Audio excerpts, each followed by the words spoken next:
রতনতনু ঘাটের কবিতা মিথ্যে রাজার দেশে। সেপাই বলল, রাজার আদেশ, আজ তোমাদের ছুটি।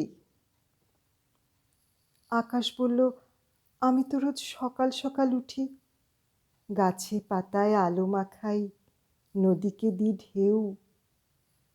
সেপাই বললে, আজ থেকে সব করবে অন্য কেউ। নদী বলল, হুজুর, আমি গরিব লোকের ঘরে কল্পনা দিই বিনে পয়সায়, কি হবে এরপর? সেপাই বলল, রাজার আদেশ, খুব যে বুকের পাটা, খাল বিলেরা করবে ও কাজ, তোমারও নাম কাটা।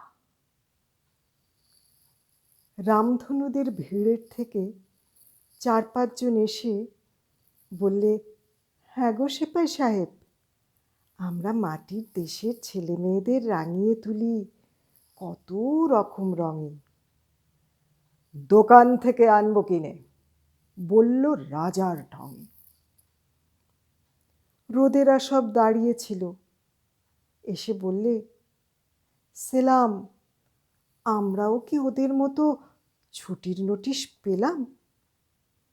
সেপাই বলল, নতুন রানীর রং করেছ কালো, তাই তো উনি বেজায় চোটে, চলে যাওয়াই ভালো।